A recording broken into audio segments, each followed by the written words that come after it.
Hello everyone, welcome back to the exam originals YouTube channel. मैं हूं अदिति कुशवाहा और आज की इस वीडियो में मैं आप लोगों को बिहार में जो हाल ही में पॉलिटिकल क्राइसिस देखने को मिल रहा है उसके बारे में डिटेल में बताने वाली हूं। जैसे पॉलिटिकल क्राइसिस आप लोगों को महाराष्ट्र में देखने को मिल रहे थे, सेम वैसे ही पॉलिटिकल क्राइसिस जो है वो हमें बिहार में भी देखने को मिलने लगे हैं। और बिहार में ये पॉलिटिकल क्राइसिस हमें काफ़ी पहले भी देखने को मिले हैं, यानी कि इससे पहले भी हमें काफ़ी बार देखने को मिल चुके हैं।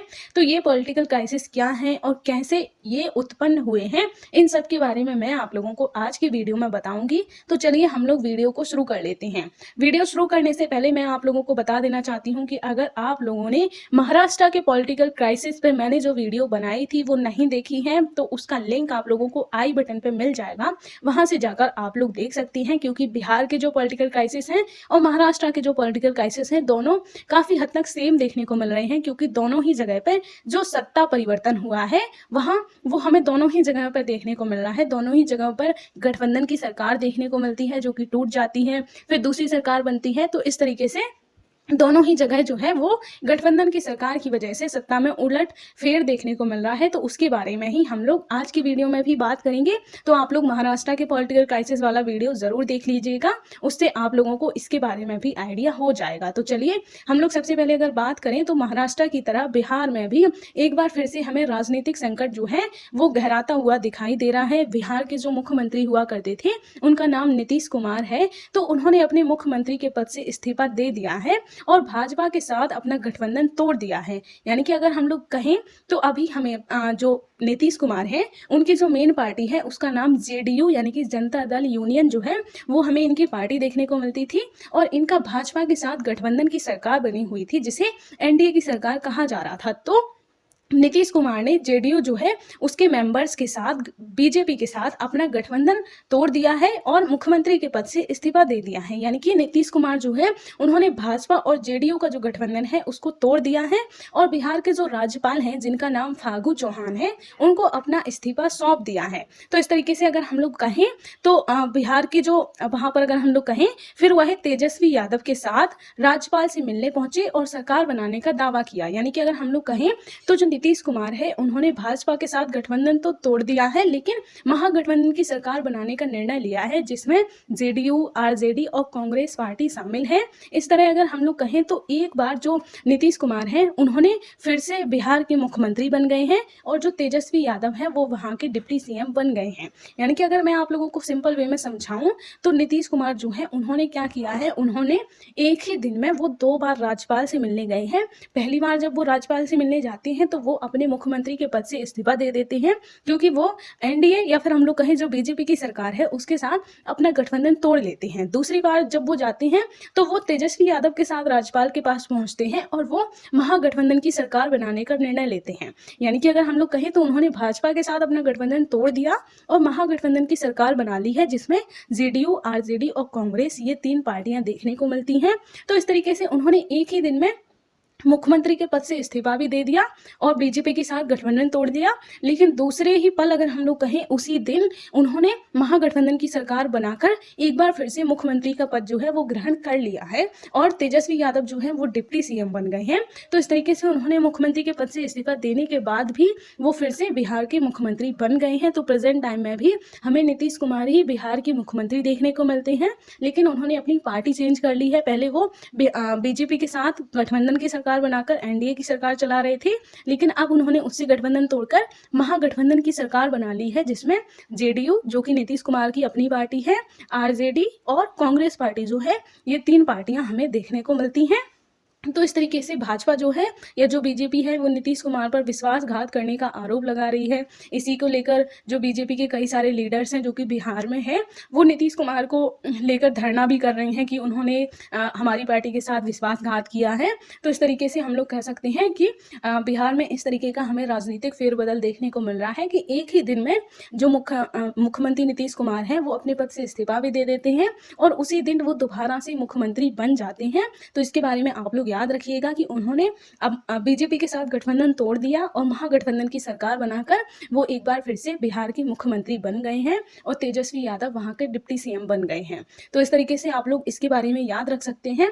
तो जैसा कि मैंने अभी बताया वो 2 बार राज्यपाल के पास गए थे, पहले अपने पद से इस्तीफा देने के लिए और दूसरी बार वो महागठबंधन के 164 विधायकों के समर्थन के साथ सरकार बनाने के लिए गए थे।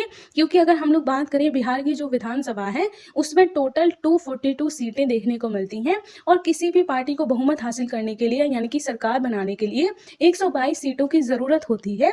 तो इस तरीके से इनके पास 164 विधायकों का समर्थन प्राप्त था, तो इसीलिए इन्होंने महागठबंधन की सरकार जो है वो बना ली है। तो इसके बारे में भी आप लोग याद रख सकते हैं। ऐसे ही मैंने महाराष्ट्र के बारे में भी बताया था। महाराष्ट्र में जो पार्टी हुआ करती थी उसमें भी इसी तरीके की जो शिवसेना है या फिर हम लोग कहें जो एकनाथ शिंदे थे, उन्होंने भी उतने मेंबरों का समर्थन प्राप्त कर लिया था जिससे कि वो अपनी अलग से सरकार बना सकते थे। तो उसी तरीके का हमें यहाँ पर भी देखने को मिल रहा है, तो इसके बारे में आप लोग याद रख सकते हैं। अब हम लोग बात कर लेते हैं कि प्रेजेंट टाइम में जो सिचुएशन बनी है इसकी शुरुआत कब से हुई थी। तो इसकी शुरुआत हुई थी 17 जुलाई से, जब गृह मंत्री अमित शाह के नेतृत्व में मुख्यमंत्रियों की एक बैठक आयोजित की गई थी। तो उसमें एकनाथ शिंदे गलती से बोल गया क्योंकि महाराष्ट्र का पॉलिटिकल क्राइसिस के बारे में अभी बता रही थी, लेकिन जो नीतीश कुमार हैं मैं उनके बारे में बात कर रही हूँ। तो 17 जुलाई को गृह मंत्री जो अमित शाह हैं उनके नेतृत्व में मुख्यमंत्रियों की एक बैठक आयोजित की गई थी। तो उसमें जो नीतीश कुमार हैं वो वहां पर भी नहीं गए थे। इसके बाद फिर 22 जुलाई को राष्ट्रपति रामनाथ कोविंद जो हैं उनकी विदाई आयोजित की गई थी, यानी कि विदाई कार्यक्रम उनका जो आयोजित किया गया था, क्योंकि उसी टाइम भारत की जो नई मुख्यमंत्री बनी थी। अच्छा, आप लोगों को उनका नाम तो याद ही होगा ना, तो उनका नाम आप लोग कमेंट बॉक्स में जरूर लिख दीजिएगा। तो जब वो नई मुख्यमंत्री बनी थी तो उस टाइम रामनाथ कोविंद की जो विदाई के लिए कार्यक्रम आयोजित किया गया था उसमें भी वो वहां पर नहीं पहुंचे थे। उसके बाद फिर अगर हम लोग बात करें 25 जुलाई को जो द्रौपदी मुर्मू हैं उनका शपथ ग्रहण समारोह किया जा रहा था, तो उस मौके पर भी ये नहीं पहुंचे थे। इसके बाद फिर 7 अगस्त को प्रधानमंत्री नरेंद्र मोदी जो है उनके नेतृत्व में होने वाली नीति आयोग की बैठक में भी नीतीश कुमार शामिल नहीं हुए थे। तो इन सबसे अंदाजा लगाया जा रहा था कि नीतीश कुमार जो है उनकी अब बीजेपी की पार्टी के साथ नहीं बन रही है। तो इस तरीके से प्रेजेंट की जो सिचुएशन है वो कुछ इस तरीके से शुरू हुई थी। इसी के साथ अंदाजा लगाया जाने लगा था कि अब वो पार्टी में नहीं रहना चाहते हैं। तो इस तरीके से आप लोग इसके बारे में याद रख सकते हैं। फिर अगर हम लोग बात करें कि बीजेपी और जो जेडीयू की सरकार है इसमें हमें असंतोष की शुरुआत या फिर हम लोग कहें कि ऐसे कौन कौन से कारण हैं जिसमें असंतोष हमें पैदा होता हुआ दिखाई देने लगता है, क्योंकि काफ़ी लंबे टाइम से ये जो सरकार है वो गठबंधन में रही थी। तो आखिर वो कौन कौन सी वजहें थी जिनकी वजह से इन दोनों के बीच में असंतोष पैदा होने लगा था। अगर मैं आप लोगों को बताऊं तो बीजेपी और जो जेडीयू है वो लगभग 19 मंथ तक उन्होंने एक साथ काम किया है गठबंधन की सरकार बनाकर, और आगे अंदाजा लगाया जा रहा है कि जो महागठबंधन की सरकार बनी है वो 21 महीने तक काम कर सकेगी, क्योंकि पूरा टर्म जो होता है वो 5 वर्ष का होता है। और जो अभी महागठबंधन की सरकार बनी थी जो गठबंधन की सरकार बनी थी एनडीए की, वो 2020 में बनी थी और अभी 2022 में वो टूट गई है। तो अब जो अगली बार के इलेक्शन होंगे उसके लिए 21 महीने शेष बचे हैं।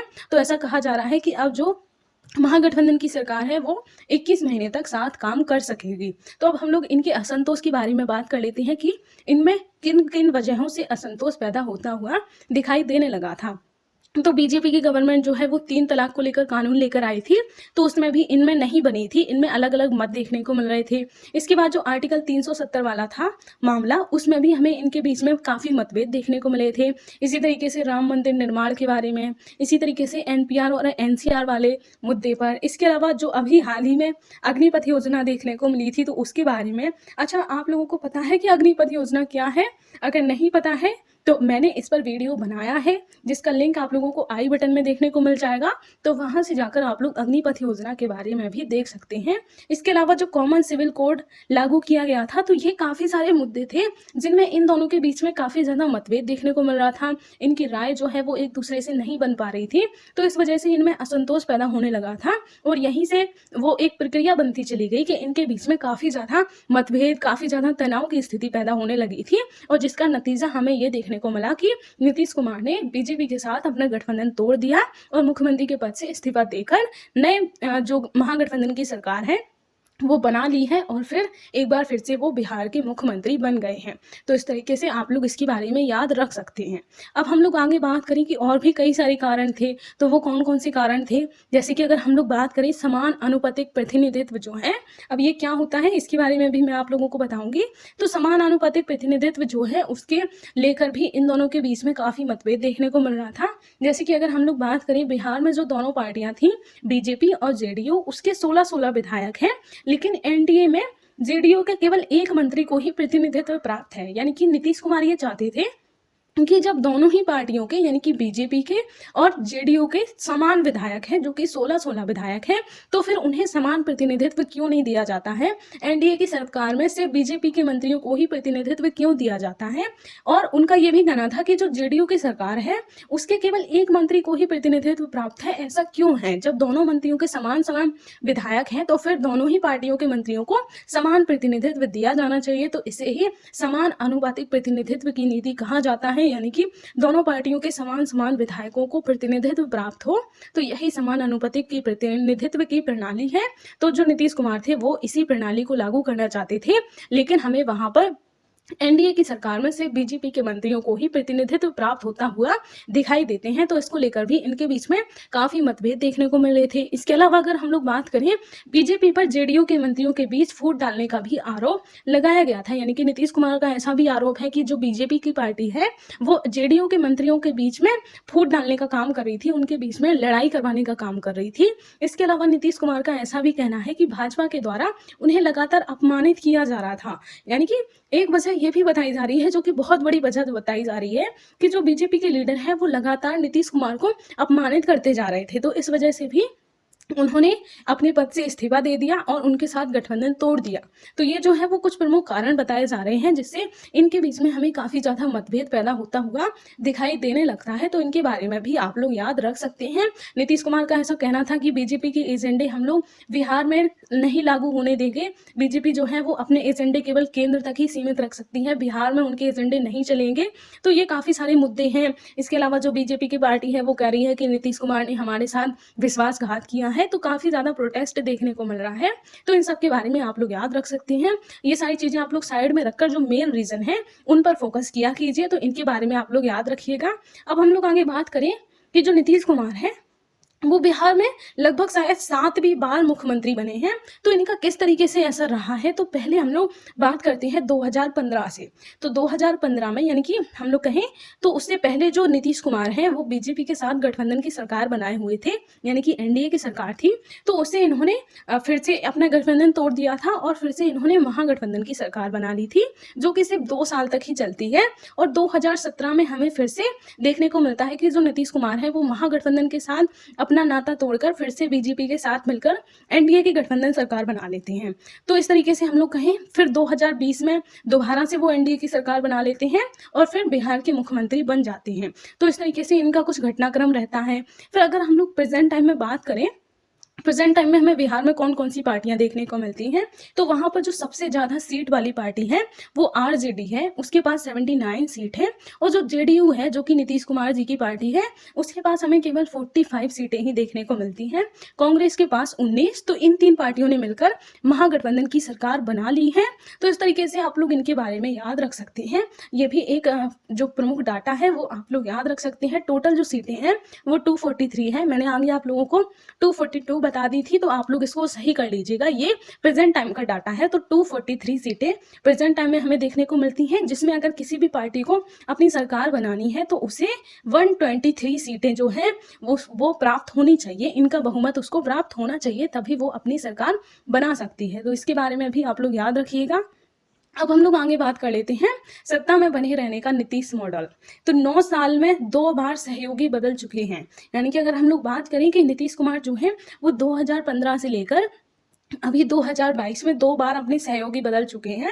एक तो 2015 में जब वो बीजेपी से अलग होकर महागठबंधन की सरकार बनाई थी, और फिर 2017 में उन्होंने फिर से महागठबंधन की सरकार तोड़कर बीजेपी के साथ एनडीए की सरकार बना ली थी। और अभी 2022 में उन्होंने फिर से एनडीए की सरकार के साथ नाता तोड़कर अब वो फिर से महागठबंधन की सरकार में मिल गए हैं। तो इस तरीके से आप लोग याद रख सकते हैं। ये जो है वो नीतीश कुमार के बारे में ऐसे ही दिया रखा है, तो इसके बारे में आप लोग थोड़ा सा आइडिया रख सकते हैं। तो वीडियो को यहीं तक रखते हैं। आई होप आप लोगों को बिहार के पॉलिटिकल क्राइसिस के बारे में कोई भी कंफ्यूजन नहीं होगा। तो वीडियो कैसा लगा ये कमेंट बॉक्स में ज़रूर बताइएगा, और कोई भी डाउट या कोई भी कंफ्यूजन हो तो वो भी आप लोग मुझसे कमेंट बॉक्स में पूछ सकते हैं। हमारे चैनल के अलावा आप लोग हमारे और भी कोर्सेज ज्वाइन कर सकते हैं, जैसे कि एमपीपीएससी का पूरा सिलेबस, इसके अलावा एमपीपीएससी प्री और मेंस का स्टडी मटेरियल, प्रीलिम्स और मेंस की टेस्ट सीरीज, सीसेट और एनसीईआरटी का सिलेबस, इसके अलावा एमपीएसआई और पटवारी का भी पूरा सिलेबस आप लोगों को हमारे यहाँ देखने को मिल जाता है। तो अगर आप लोग भी अपनी एमपीपीएससी की प्रिपरेशन को एक बेहतर दिशा देना चाहते हैं तो हमसे जुड़ सकते हैं और हमारे साथ तैयारी कर सकते हैं। इस चैनल के अलावा आप लोग हमारा ऑफलाइन बैच भी ज्वाइन कर सकते हैं। तो वीडियो को हम यहीं तक रखते हैं, मिलेंगे अब हम नेक्स्ट वीडियो में, तब तक के लिए धन्यवाद।